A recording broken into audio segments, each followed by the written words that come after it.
नमस्कार, SBT news में आपका स्वागत है। पेश है 23 जून गुरुवार दोपहर 3:15 बजे राजस्थान की बड़ी खबरें। राजस्थान में 28 से 30 जून तक 3 दिन 6 पारियों में लैब असिस्टेंट भर्ती परीक्षा का आयोजन किया जाएगा। 1019 पदों के लिए होने वाली भर्ती परीक्षा में 735 पोस्ट गैर अनुसूचित क्षेत्र, 284 पोस्ट अनुसूचित क्षेत्र के लिए होंगी। वहीं भर्ती परीक्षा से 6 दिन पहले राजस्थान कर्मचारी चयन बोर्ड ने एडमिट कार्ड जारी कर दिए हैं, जिसे बोर्ड की आधिकारिक वेबसाइट पर जाकर डाउनलोड किया जा सकता है। राजस्थान में होने जा रही लैब असिस्टेंट भर्ती परीक्षा के उम्मीदवार भी प्रदेश भर में बसों में मुफ्त सफर कर सकेंगे। इसके तहत अभ्यर्थी भर्ती परीक्षा से एक दिन पहले और एक दिन बाद तक रोडवेज बसों में फ्री में सफर कर सकेंगे। प्रदेश भर में ये सुविधा राजस्थान रोडवेज की बसों में उपलब्ध होंगी। धौलपुर में अवैध शराब के साथ पकड़े गए वाहनों पर किसी ने मालिकाना हक पेश नहीं किया है और ये वाहन थानों में पड़े पड़े कबाड़ हो रहे हैं। अब आबकारी विभाग ने इन वाहनों की नीलामी की तैयारी शुरू कर दी है। गुरुवार से वाहनों की नीलामी प्रक्रिया शुरू कर दी गई है। जिला आबकारी अधिकारी अमरजीत सिंह ने बताया कि धौलपुर जिले के अलग अलग थानों की पुलिस ने अवैध शराब के साथ कार, जीप, बाइक सहित 13 अलग अलग वाहनों को जब्त किया था। इन वाहनों के मालिकों को 20 जून तक अपना स्वामित्व प्रमाण पत्र जमा कराने के निर्देश दिए थे, लेकिन कोई नहीं पहुंचा। आयकर विभाग गुरुवार को बेंगलुरु में कुछ निजी शिक्षण संस्थानों के कार्यालयों और भवनों पर छापेमारी करने पहुंचा। ये छापेमारी टैक्स चोरी की शिकायत मिलने के बाद की जा रही है। शिकायत में कहा गया है कि संस्थान विदेशी छात्रों से भारी मात्रा में शुल्क ले रहे हैं, सीटों को रोक रहे हैं और टैक्स चोरी कर रहे हैं।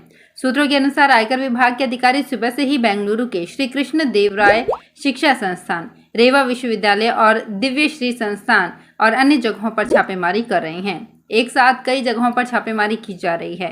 कॉर्पोरेट कार्यालयों और शिक्षा संस्थान समेत 10 से ज्यादा जगहों पर छापेमारी की गई।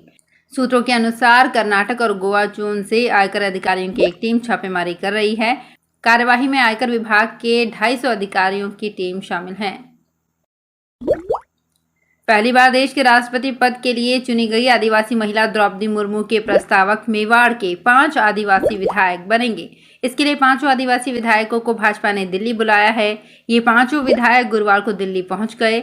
इनमें उदयपुर ग्रामीण विधानसभा से फूल सिंह मीणा, सलुम्बर से अमृतलाल मीणा, झाड़ोल से बाबूलाल खराड़ी, पिंडवाड़ा से शंभाराम गरासिया और गढ़ी से कैलाश मीणा को प्रस्तावक बनाया गया है। भाजपा और साथी दलों की राष्ट्रपति उम्मीदवार द्रौपदी मुर्मू भुवनेश्वर एयरपोर्ट पर पहुंची हैं। वे दिल्ली के लिए रवाना हो रही हैं। चुनाव के लिए वे कल अपना नामांकन दाखिल करेंगी। कांग्रेस अध्यक्ष सोनिया गांधी से आज नेशनल हेराल्ड केस में पूछताछ नहीं होगी। दरअसल सोनिया ने ईडी को एक चिट्ठी लिखकर खराब तबीयत का हवाला देकर पूछताछ के लिए और समय देने की मांग की थी, जिसे ईडी ने स्वीकार कर लिया है। हालांकि उन्हें नए समन की तारीख अभी तक नहीं मिली है। पीपाड़ रोड ट्रैक पर दोहरीकरण कार्य लगभग पूरा हो गया है। नई लाइन पर ट्रेनों के संचालन को सीआरएस फिट मिल गया है। इसके बाद जोधपुर मेड़ता रोड खंड पर रेल सेवाएं बहाल होने लगी हैं।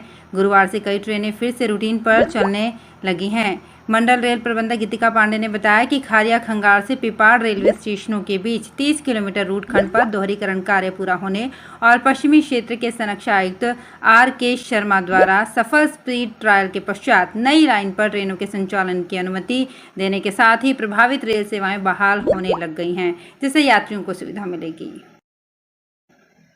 रेल यात्रियों को अब अपने काम के लिए स्टेशन पर जगह जगह नहीं भटकना पड़ेगा। उनकी मदद के लिए स्टेशन पर रेल कर्मयोगी उनका सहयोग करेंगे। उत्तर पश्चिम रेलवे के बीकानेर मंडल में अब तक 570 रेल कर्मयोगियों को प्रशिक्षित किया जा चुका है, जिनका रेल यात्रियों से सीधा संवाद और संपर्क रहता है। कर्मयोगियों को प्रशिक्षित करने के लिए बीकानेर मंडल ने 8 कार्मिकों को भारतीय रेलवे परिवहन प्रबंधन संस्थान लखनऊ भेजा था। जोधपुर शहर के कबीर नगर क्षेत्र में गुरुवार तड़के सड़क किनारे खड़ी एक बस में भीषण आग लग गई। फायरमैन ने बुरी तरह से लपटों से घिरी बस की आग पर काबू पाया, तब तक बस पूरी तरह से जल चुकी थी। क्षेत्र के लोगों का कहना है कि यहां पर नशेड़ी बैठे रहते हैं। आशंका जताई जा रही है कि उनमें से कोई बस में आग लगाकर निकल गया हो। फिलहाल पुलिस मामले की जांच में जुटी है।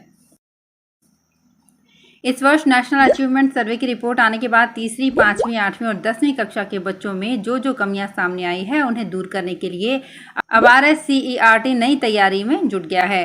इसके तहत शिक्षकों को डाइट्स में विशेष प्रशिक्षण देंगे। साथ ही इन कक्षाओं की प्रश्न बैंक को भी अपडेट किया जाएगा। ये शिक्षक इन बच्चों की लर्निंग को मजबूत करेंगे।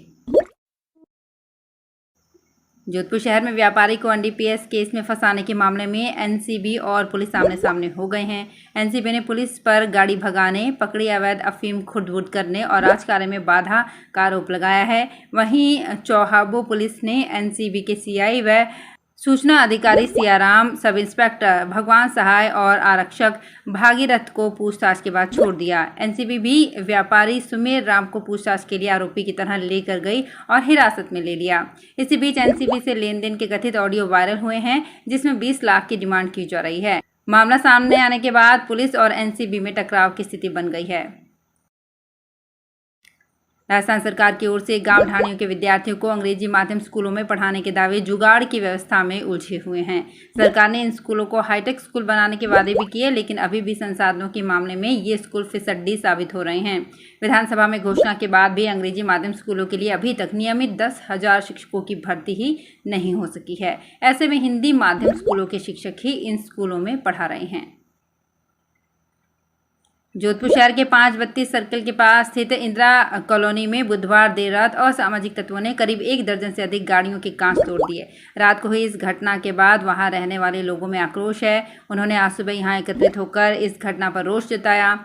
पुलिस आसपास के लगे सीसीटीवी कैमरों की फुटेज खंगालकर बदमाशों का पता लगाने की कोशिश कर रही है। जिला उपभोक्ता मंच की जूरी ने फसल बीमा से जुड़े 6 मामलों में एसबीआई की बीकानेर जिले की कालू शाखा को सेवा में कमी मानते हुए 5,44,499 रुपये का भुगतान, काश्तकारों को मानसिक संताप के 60,000 और परिवार व्यय के 30,000 रुपये देने के आदेश दिए हैं। 6 काश्तकारों के प्रधानमंत्री फसल बीमा योजना में वर्ष 2017 में एसबीआई के जरिए क्षेत्रीय प्रबंधक एग्रीकल्चर इंश्योरेंस कंपनी से खरीफ फसल का बीमा कराया था। प्रीमियम भी जमा करवा दिया। एसबीआई ने काश्तकारों के बीमा क्लेम में बीमा कंपनी को ग्वार व मोठ की जगह मूंगफली व मोठ का ब्यौरा दे दिया, जो गलत था। बीकानेर जिले में इको टूरिज्म की नई साइट्स और सुविधाएं विकसित करने के लिए वन और पर्यटन विभाग समन्वित प्रयास करे। यहाँ डेजर्ट सफारी सहित अन्य साहसिक पर्यटन के लिए काफ़ी संभावनाएं हैं, ये कहना है जिला कलेक्टर भगवती प्रसाद कलाल का। वे बुधवार को जिला पर्यटन विकास स्थायी समिति की बैठक को संबोधित कर रहे थे। पर्यटन विभाग के उपनिदेशक भानु प्रताप ढाका ने बताया कि 250 पर्यटन गाइड्स का चयन एवं प्रशिक्षण कार्यक्रम आयोजित किया जाएगा। तो फिलहाल इस बुलेटिन में इतना ही, फिर हाजिर होंगे कुछ और बड़ी खबरों के साथ।